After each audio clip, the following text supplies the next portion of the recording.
नमस्कार, मैं विकास कुमार अपने यूट्यूब चैनल टेस्ट ग्रुप पे आप सभी बच्चों का स्वागत करता हूं। कैसे हैं आप सभी। आज हम लोग पढ़ेंगे भाग 9, 10, 11, 12, जिसमें पंचायत की बात होगी, वित्त आयोग की बात होगी, संचित निधि की बात होगी, आकस्मिक निधि की बात होगी। ये सब आज हम लोग पढ़ेंगे।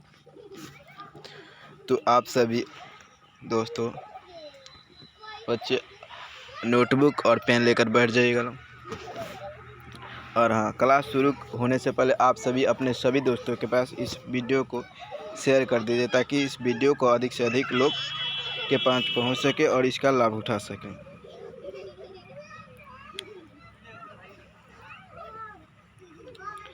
शुरू करते हैं। शुरू करने से पहले एक बार सभी आप सभी बच्चे सरस्वती माँ की जय बोले।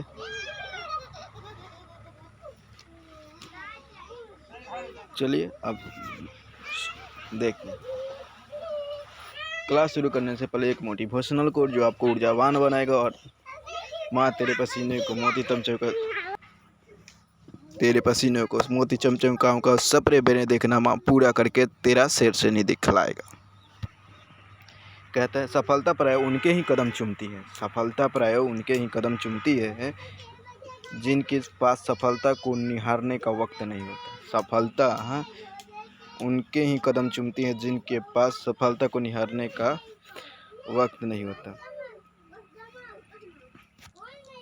तो सफलता प्राय उनके ही कदम चूमती है जिनके पास सफलता को निहारने का वक्त नहीं होता। किसके? हेनरी डेविड सोरो की यह कथन है। चलिए शुरू करते हैं। लगाइए हेडिंग भाग 9। भाग 9 में किसकी चर्चा है? भाग 9 में पंचायत समिति की बात करता है। भाग 9 पंचायत समिति की बात करता है, जिसमें अनुच्छेद 243 ए से लेकर 243 ओ तक शामिल है। 243 ए से लेकर 243 ओ, 243 ए से लेकर 243 ओ तक शामिल है। 1957 में बलवंत राय मेहता ने इस समिति का गठन किया था। बलवंत राय मेहता ने 1957 में समिति गठन किया था। 1957 में बलवंत राय मेहता ने कहता एक समिति गठन हुआ था। ये जब समिति गठन हुआ था तो प्रधानमंत्री कौन थे? पंडित जवाहरलाल नेहरू थे।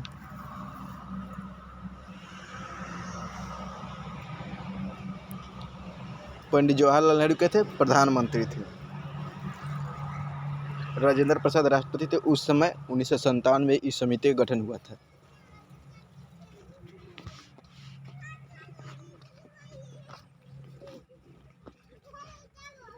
ठीक है, लेकिन यह 1957 में इसका गठन हुआ, लेकिन यह अपनी रिपोर्ट कब जारी करता है? 1959 में जारी करता है। यह जो समिति थी बलवंत राय मेहता समिति, कैसी समिति थी? पंचायती समिति थी। बहुत अक्सर परीक्षा में पूछा गया सवाल है कि बलवंत राय मेहता समिति कैसी थी, तो पंचायती समिति थी।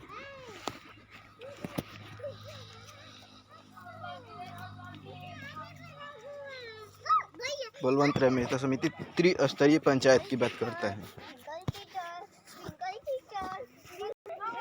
यह त्रिस्तरीय पंचायत की बात करता है। यह अपनी रिपोर्ट जारी करता है 1959 में। पंचायत, समिति और परिषद, ये तीन। पंचायत मतलब गांव पे, समिति ब्लॉक और परिषद मतलब जिला। ये तीन स्तर पर बात करता है। पंचायती राज को सबसे पहले किस राज्य ने लागू किया था? तो नागौर जिला ने पंचायती राज को सबसे पहले लागू किया था। यह भी अक्सर सवाल में पूछा गया प्रश्न कि सबसे पहले पंचायती राज किस राज्य ने लागू किया था? राजस्थान के। राजस्थान के कौन? नागौर जिला। कब लागू किया था? गांधी जी के जन्मदिन पर 2 अक्टूबर 1959 में ही लागू की थी। अनुच्छेद नंबर 243 जी ग्राम पंचायत की शक्ति की चर्चा है अनुच्छेद 243 जी में। ग्राम पंचायत की शक्ति की चर्चा किसमें? अनुच्छेद नंबर 243 जी में।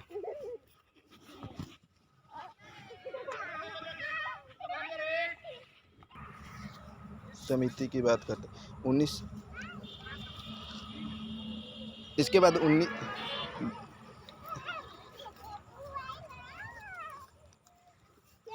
बाद 1977 में अशोक मेहता समिति का गठन किए थे मोरारजी देसाई।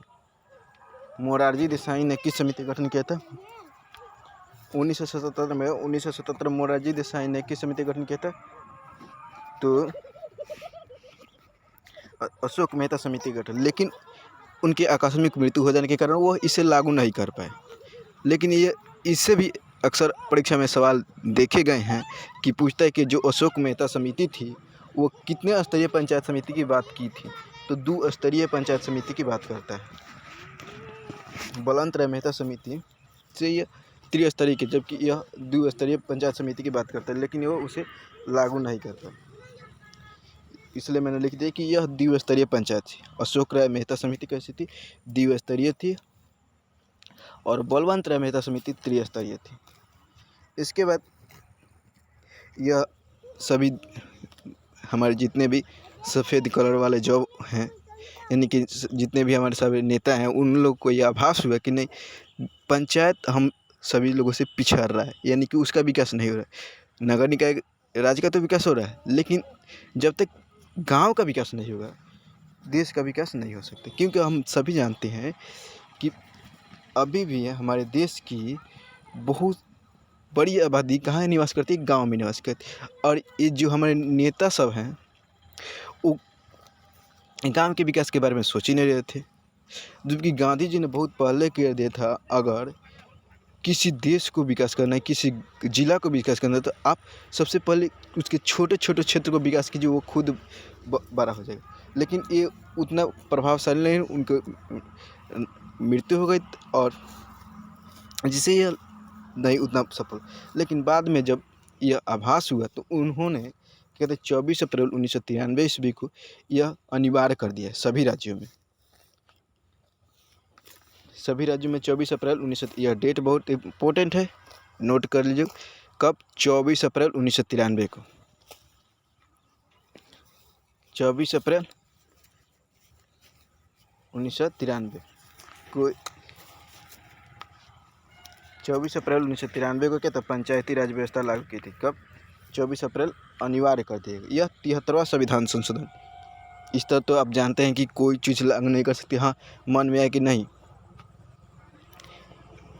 आज से स्वतंत्रता दिवस 15 अगस्त को नहीं मनाए, तो ये सब इस तरह एक बैग नहीं होगा। इसे लागू करना पड़ेगा। संविधान में आपको लिखना पड़ेगा कि अब से प्रत्येक स्वतंत्रता दिवस 14 अगस्त को मनाया जाएगा। ये सब आपको संसद से पास करना। उसी तरह यह जो पंचायती राज अनिवार्य किया गया था उसे कि 73वां संविधान संशोधन द्वारा अनिवार्य किया गया। पंचायत चुनाव। अब देखते हैं पंचायत चुनाव में कौन कौन खड़ा हो सकता है।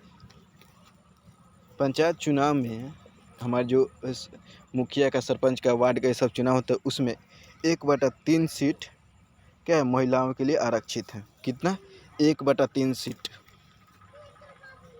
लेकिन बिहार इसमें ज़्यादा छूट दे दिया है और बिहार में यह 1/3 नहीं, 50%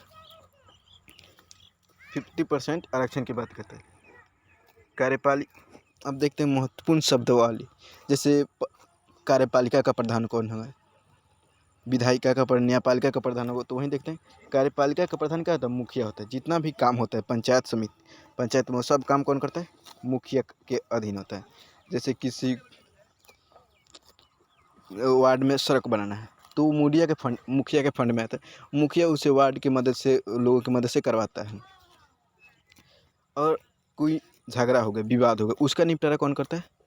सरपंच होता है। सरपंच उसका प्रधान होता है।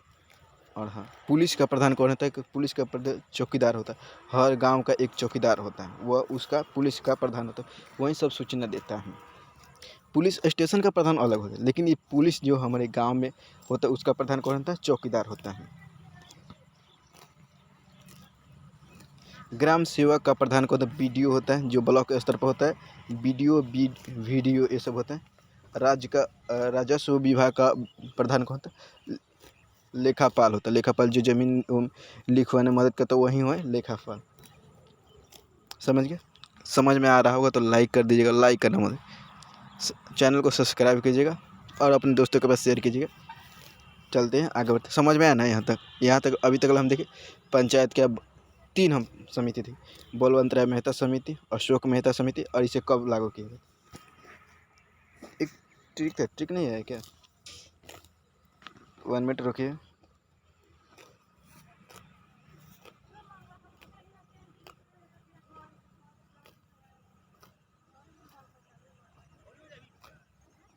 आगे ठीक है।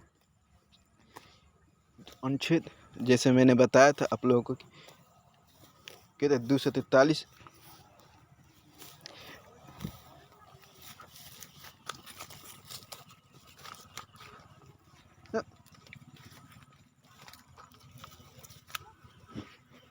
वीडियो 243 आई राजस्व विभाग की बात करता है। देखिए 243 आई से इनकम, आई से इंडेक्स, यानी कि 243 आई में किसकी चर्चा है? 243 आई में किसकी चर्चा है? वित्त आयोग की चर्चा। 243 आई में वित्त आयोग की चर्चा है। कहते हैं इनकम टैक्स, राजस्व आयोग। 243 के में निर्वाचन आयोग की चर्चा, के में निर्वाचन।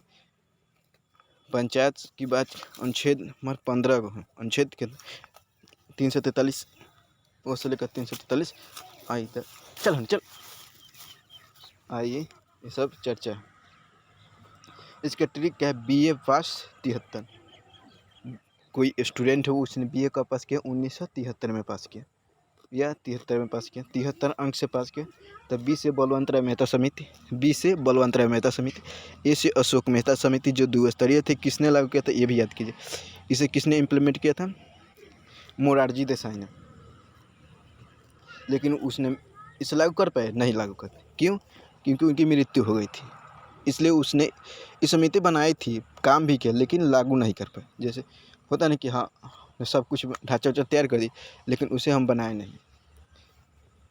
24 अप्रैल 1973 73वां संविधान संशोधन, ये 73वां संशोधन को बता रहा है। अशोक मेहता समिति और बलवंत राय मेहता समिति, ये 3 सदस्य। उसके बाद पंचायत चुनाव लड़ने का योग्यता देखते हैं। सबको जानता है कि लड़ने कौन चुनाव लड़ सकता है, भारत का नागरिक, तो ये तो अनिवार्य है। लेकिन 31 वर्ष पूर्ण होने चाहिए यह मुखिया के। अब देखते हैं मुखिया को हम कैसे हटाएं। कोई मुखिया है जैसे राष्ट्रपति महाभियोग लगता है, उसी तरह मुखिया को हटाने की भी विधियाँ हैं, लेकिन सब कोई नहीं जानता। उसी हम विधि को देखते हैं कि अगर कोई मुखिया है आज से काम नहीं कर रहा है तो उसको किस तरह हटाएं। हटाने का तरीका क्या है कि जितने भी आपके वार्ड मेंबर हैं, 10 मेंबर हो, 50 मेंबर हो, 30 मेंबर हो, उन सभी कुल वार्ड मेंबरों का कहता है 2/3 लिखित सिफारिश करे तो प्रधान मुखिया को हटाया जा सकता है। 2/3 के लिखित सिफारिश पर। और इससे पहले जो मुखिया है उसको आप 15 दिन पहले सूचना दे दीजिए कि हाँ हम आपको हटाने वाले हैं। जैसे उसमें राष्ट्रपति को दिया जाता है, उसी तरह इसमें भी। वार्ड सदस्यों का 2/3 याद रखिएगा। कुल वार्ड सदस्यों का 2/3 लिखित सिफारिश करें तो आप हटा सकते हैं। यदि मुखिया का मृत्यु हो जाए तभी तो सीट खाली थे। तो मुखिया का अगर मृत्यु हो जाए, आकस्मिक मृत्यु से कैसे भी उनकी मृत्यु हो जाती है, तो जो चुनाव होगा वो तो बचे हुए समय के लिए होगा, और वो चुनाव 6 माह के अंदर होगा और बचे समय के लिए होगा। अगर मान लीजिए कि साल भर चुनाव हुआ और साल भर के पहले ही मर गए, तो साल भर के लिए जो नया मुखिया होगा साल भर के लिए आएगा। वहीं कहता है बचे हुए समय के लिए और 6 माह के अंदर उसका चुनाव हो जाना चाहिए। हम देखते हैं कि रसिया का भइल में कि बचे हुए समय के लिए। इसमें कुल 29 विषय हैं। इसमें कुल विषय की संख्या कितनी है? 29 है। ये हो गया आप लोग का पंचायत समिति खत्म। ना उन्हें ठोक देता है जब बहना दे चढ़ है। इसमें कुल 29 विषय हैं। इसमें कुल कितने विषय? इसमें कुल 29 विषय हैं। ये हुआ आपका पंचायत भाग 9 खत्म। अब देखते हैं हम भाग 9A, उसी का भाग है जो ये तो अभी तक हम देखे थे कौन सी पंचायत? ग्रामीण पंचायत। अब देखते हैं हम शहरी पंचायत। अब देखते हैं हम शहरी पंचायत। इसमें कुल 29 विषय था, ये देख लिया। अब देखते हेडिंग लगाइए लोग, शहरी पंचायत भाग 9A। भाग 9A किसकी बात करता है? नगर पंचायत की चर्चा। भाग 9A में भाग 9A नगर पंचायत की चर्चा। इसमें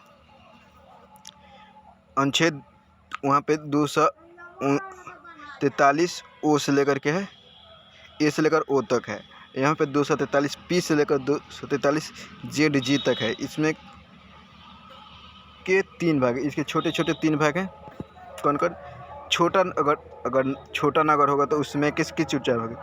अगर छोटा नगर होगा तो उसमें नगर पंचायत की चुनाव होता है, और जो व्यक्ति उसमें नगर पंचायत में जीतता है उसे चेयरमैन कहते हैं। यानी कि ओवरऑल कहें तो हम इसमें चेयरमैन का चुनाव होता है।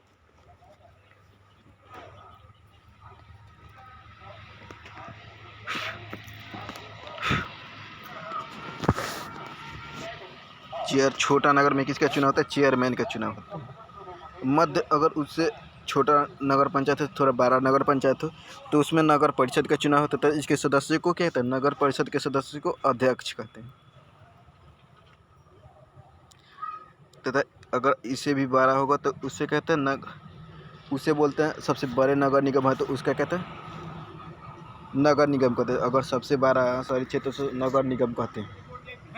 तथा इसके सदस्यों को कहते हैं महापौर कहते हैं। महापौर का चुनाव होता है। शक्ति को अलग अलग व्यक्तियों को सौंपना ही कहता है शक्ति का विकेंद्रीकरण करता है।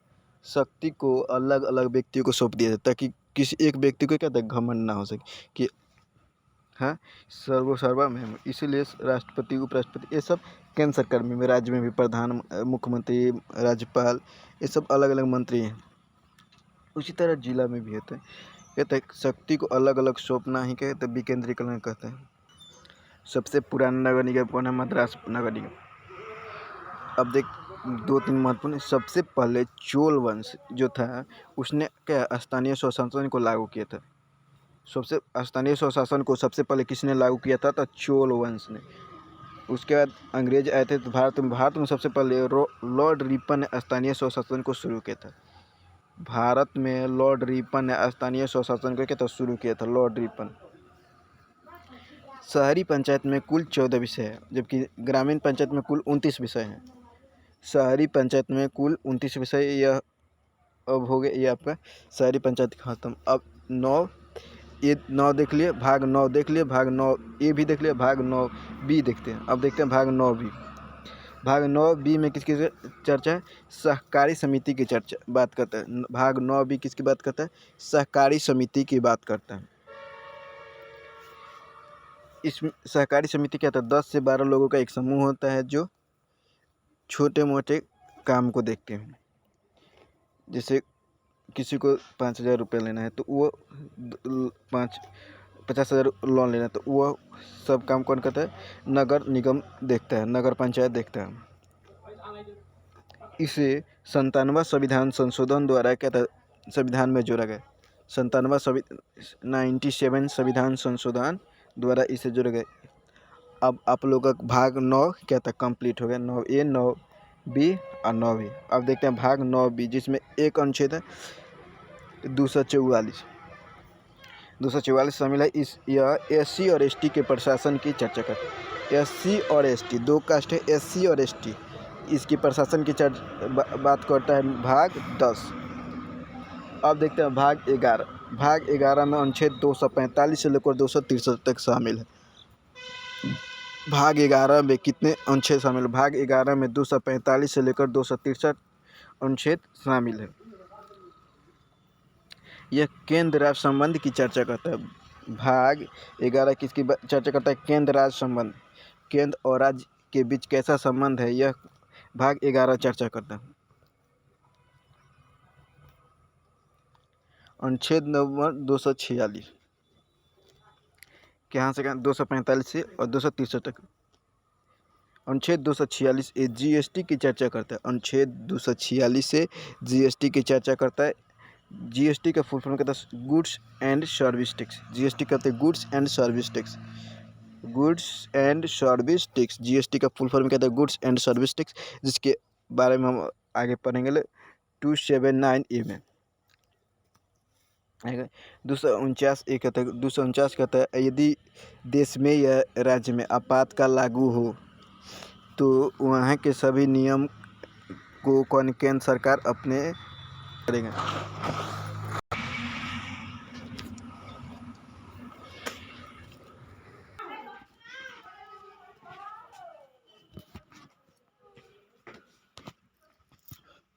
आपातकाल के दौरान केंद्र सरकार राज्य की सभी नियम कायदा कानून बनाते हैं। इसकी चर्चा 249 यानी कि 249 में इसकी चर्चा है। 253 देखते हैं। यहाँ तक किसी को दिक्कत अगर हो तो जोर से बोलिएगा। अनुच्छेद 253 राज्य से बिना अनुमति लिए जो केंद्र सरकार है वो किसी भी राज्य में किसी भी चीज़ के फैक्ट्री में डाल सकती है। मान लीजिए कि हमारे जो प्रधानमंत्री है, जो कोई भी राष्ट्रपति है, कोई भी अधिकारी है, जो बड़े अधिकारी गया दूसरे देश में, उसने बोला कि हम इस राज्य बिहार, मान लीजिए बिहार राज्य है, बिहार राज्य में हम क्या एक कार की कंपनी स्थापित करना चाहते हैं, तो क्या राष्ट्रपति उनसे बिहार के नीतीश कुमार से परमिशन लेंगे? नहीं, वो वहाँ पे बोल देंगे ठीक है आप डाल सकते हैं। तो यह चर्चा है किसमें? 253 अनुच्छेद में, कि राज्य सरकार उसको माना नहीं कर सकती कि नहीं हमसे आप परमिशन नहीं लिया, आप हम इस फैक्ट्री को नहीं लगने दें। ऐसा नहीं है। इस सब अनुच्छेद 253 में ऐसा लिखा गया, समझ गए? 262 में क्या था? 262 में कहता है राज्य सूची में नहर नदी की चर्चा, नहर निगम ये सब न जितने में नहर नदी समुद्र है, इस सब की चर्चा किस में? 263 में। नदी कि कौन, इस नदी पर किस राज्य का अधिकार है। जैसे गंगा सोन नदी है, बालू निकलता है बिहार, तो उस पर बिहार नदी का योगदान है तो इस नदी नहर की चर्चा किस में? 262 में। 263 में कहता है अंतर्राष्ट्रीय संबंध है कि केंद्र सरकार और राज्य सरकार के बीच कैसा संबंध है, इस सब की चर्चा 263 में है। ये हुआ आप लोग का भाग 11 कंप्लीट। एक बार सभी लोग वीडियो अभी यहाँ तक ले अच्छा लगा हो तो लाइक कर दीजिएगा। अभी भी अपने दोस्तों के पास शेयर कर सकते हैं, क्योंकि अब बहुत ही महत्वपूर्ण भाग आने वाला, भाग 12 से आपको परीक्षा में 3 या 4 सवाल पूछे जाते हैं जो इसकी चर्चा होने वाली है। भाग 12 में अनुच्छेद कहाँ से 264 से लेकर 300A तक शामिल है। भाग 12 में अनुच्छेद 264 से लेकर 300A तक शामिल है। इसमें किसकी चर्चा है? वित्त, संपत्ति एवं संपदा की चर्चा है।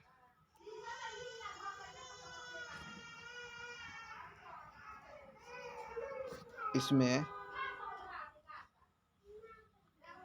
वित्त, संपत्ति एवं संपदा की चर्चा है भाग 12 में। अनुच्छेद नंबर 264 में किसके? वित्त, संपत्ति एवं संपदा की परिभाषा है भाग अनुच्छेद 264 में। अनुच्छेद 264 में वित्त, संपत्ति एवं संपदा की क्या है? परिभाषा है। इतना महत्वपूर्ण नहीं, महत्वपूर्ण अब शुरू है। अनुच्छेद 265 कहता है यदि आपको नया टैक्स इम्प्लीमेंट करना है, पार्लियामेंट यदि आपको नया संसद लागू करना है तो क्या आपको संसद से इसको पास कराना पड़ेगा। लोकसभा से पहले पास करे, उसके बाद राज्यसभा से पास करे, उसके अगर राष्ट्रपति अगर साइन कर दिए तो आप उस टैक्स को लागू कर सकते हैं, वरना आप उस टैक्स को नहीं लागू कर सकते। ये किस में चर्चा? अनुच्छेद 265 में चर्चा है।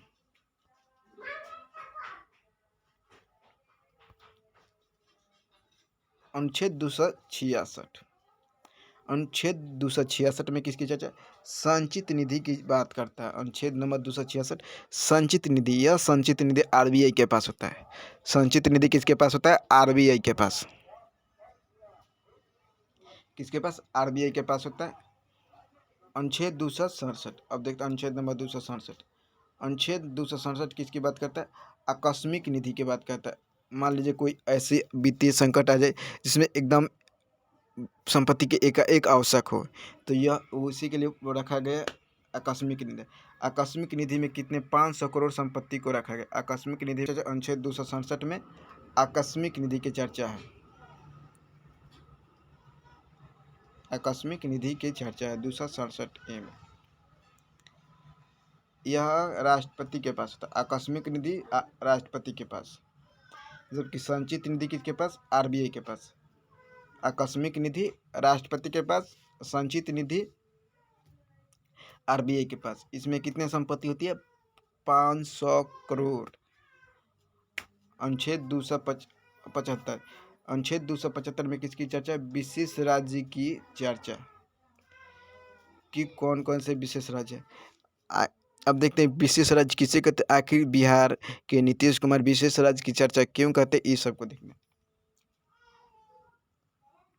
देखिए अपना बिहार, ये बिहार का नक्शा विशेष राज्य का दर्जा कहता ये मिलने से, विशेष राज्य का दर्जा मिलने से क्या होगा कि जितने भी हम लोग टैक्स उछलेंगे, चाहे कोई फैक्ट्री स्थापित करेंगे, उसका 90% जितना भी खर्च होगा उसका 90% वहन कौन करता है? केंद्र सरकार करेगा।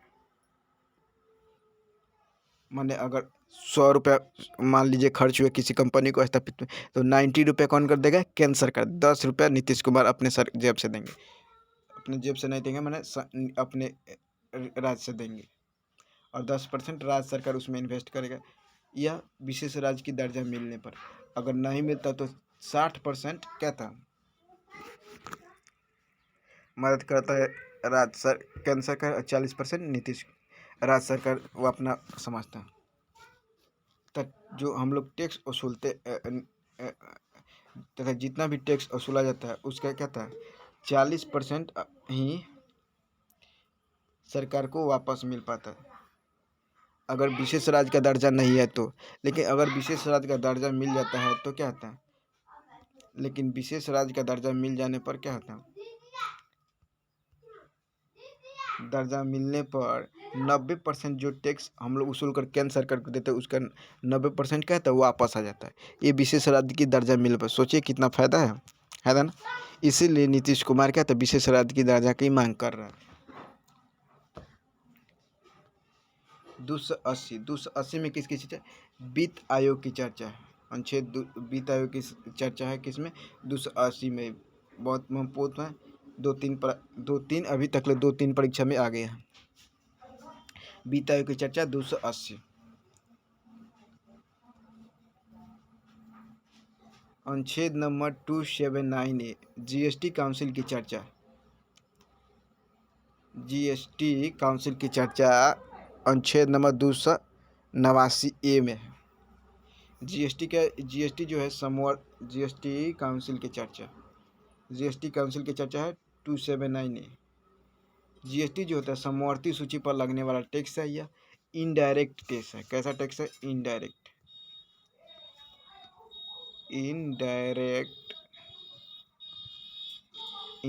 टैक्स है, समवर्ती सूची पर लगने वाला टैक्स है। इसे हमने कनाडा से इम्प्लीमेंट किया है। कहाँ से? इसे कनाडा से लाया गया है। तो इसे 101वां संविधान संशोधन द्वारा हमारे संविधान सभा में जोड़ा गया। जो हमारा संविधान है उसमें 101वां संविधान संशोधन इसे क्या था? जोड़ा गया तथा 1 जुलाई 2017 को इसे पूरे देश में लागू कर दिएगा। जो टैक्स है उसे कब लाया गया था? 1 जुलाई 2017 से पूरे देश में लागू कर दिया गया, लागू किया गया। विजय केलकर समिति की सिफारिश पर लाया गया। इसके हेड कौन? कौन सी समिति थी? जीएसटी के कौन सी समिति थी? विजय केलकर समिति के सिफारिश पर जीएसटी को लाया गया। इसके कुल 5 स्लैब है। इसके कुल 5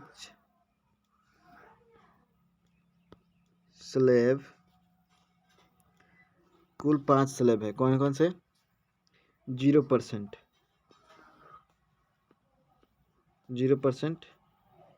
5%,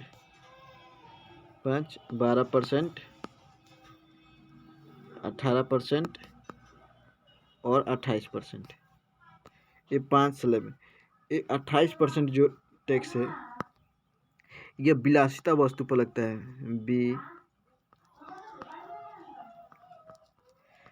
यानी कि जो लग्जरियस वस्तु है, जैसे आरामदेह वस्तु, जैसे फ्रिज हो गया, एसी हो गया, इस सब पर क्या था? 28% लगता है।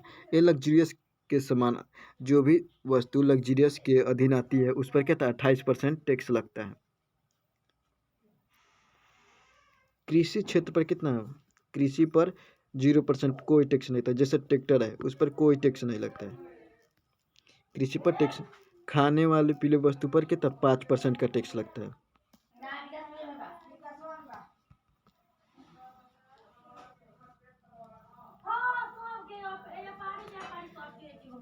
जीरो 5 12 18 18%, 0 5 12 18 28% है। केंद्र सरकार विदेश से ऋण ले सकता है। ये किसमें शामिल है? केंद्र सरकार जो विदेश से ऋण ले सकता है यह अनुच्छेद 292 में शामिल है। कि अनुच्छेद 292 में यह कहा गया है कि केंद्र सरकार दूसरे देश से क्या था? ऋण ले सकता है। लेकिन जो ऋण लेगा वह किस संचित निधि में शामिल होगा, तथा इसे अगले संचित निधि से ही दिया जाएगा। 293 अनुच्छेद 293 में कहा गया है कि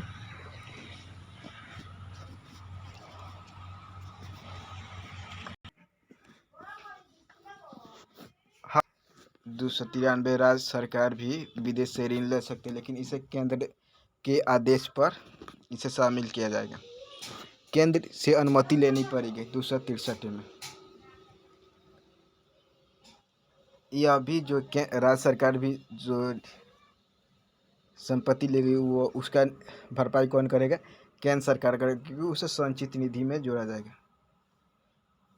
संचित निधि में इसे भी जोड़ा जाएगा तथा इसका भरपाई केंद्र सरकार का था। अनुच्छेद 297 आपके ज़मीन से यदि बहुमूल्य चीज़ निकले तो उस पर किसका अधिकार होगा? सरकार का अधिकार होगा। यदि आपके ज़मीन से बहुमूल्य पदार्थ निकले, मान लीजिए कोयला का खान निकल गया या पेट्रोलियम का भंडार निकल गया, तो उस पर अधिकार किसका होगा? सरकार का होगा। लेकिन यदि आपके ज़मीन से क्या था? खतरनाक वस्तु निकल जाए तो वो आपका होगा। उसके लिए आपको पुलिस गिरफ्तार कर ले सकती है। लेकिन अगर बहुमूल्य चीज़ निकले तो वो आपका नहीं होगा, वो सरकार का होगा। ये अनुच्छेद नंबर 297 में है।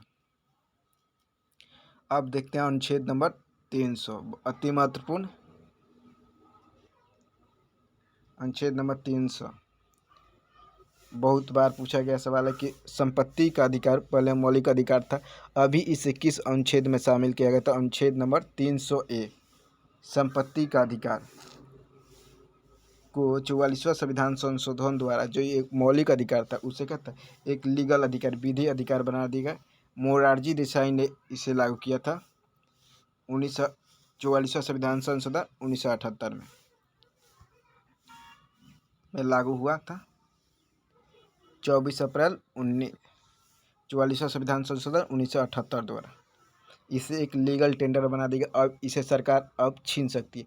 पहले वो आपका अधिकार था, उसे सरकार नहीं छीन सकती, लेकिन अब किसी का भी ज़मीन सरकार छीन सकती है।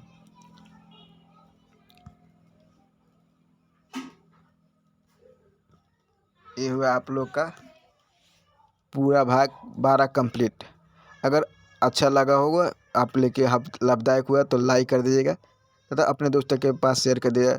तब तक के लिए थैंक यू, धन्यवाद। मिलते हैं आपसे अपने नेक्स्ट क्लास में, भाग 13 में से लेकर 15 तक पढ़ेंगे, जिसमें निर्वाचन आयोग की सब ये सब की चर्चा है। तब तक के लिए थैंक यू।